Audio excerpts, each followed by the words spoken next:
পাকিস্তানে গত 2 বছরে প্রায় 30,000 মেগাওয়াটের মতো প্যানেল অ্যাড হয়েছে। আমরা যদি পাকিস্তানের শহরগুলোর ছবি দেখি, এরিয়াল ফটো, প্রত্যেক বাড়ির ছাদের উপরে রুফটপ সোলার আছে। সেখানে টোটাল যে ইনস্টল ক্যাপাসিটি আছে traditional thermal power plant 45,000 megawatt, তাদের ডিমান্ড হলো 33,000 মেগাওয়াট, তাদের ইনস্টল ক্যাপাসিটি অফ সোলার হলো 33,000 মেগাওয়াট। তার মধ্যে মাত্র 6 থেকে 8,000 মেগাওয়াট হলো কানেক্টেড টু গ্রিড, বাকিগুলো stand alone, not connected with grid. So they are not taking power from grid.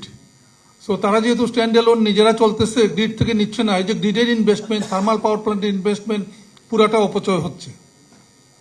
So এটা খুব কেয়ারফুলি হ্যান্ডেল করা দরকার, যে আমরা নিঃসন্দেহে জানি যে রিনিউয়েবল আমাদের জন্য লাভজনক হবে। রিনিউয়েবল ওই 3.5 ঘন্টা 4 ঘন্টার কথা আসছে, এটা যদি ব্যাটারি সাপোর্ট যদি না থাকে, ব্যাটারি কস্ট কমে আসছে, কত কমছে, এই অনেকগুলা ট্রিকি ইস্যু এর মধ্যে আছে। ভারতের প্রসঙ্গ আসছে, ভারতের টোটাল ইনস্টল ক্যাপাসিটি 4.5 লক্ষ মেগাওয়াট, তার মধ্যে সোলার ক্যাপাসিটি 1,20,000 মেগাওয়াট। ওইখানে যে এক্সচেঞ্জ আছে যেখানে পাওয়ার ট্রেড হয়, সোলার কখনো কখনো জিরো ট্যারিফে ট্রেড হয়, অর্থাৎ যার সোলার প্লান্ট আছে সে বিনা পয়সায় পাওয়ার দিয়ে দিচ্ছে। কারণ হলো কি যে মানে তার যে প্রয়োজন তার চেয়ে অনেক বেশি ইনস্টল ক্যাপাসিটি হয়ে গেছে। সো এটা অত্যন্ত সাবধানে এটা we need to handle it.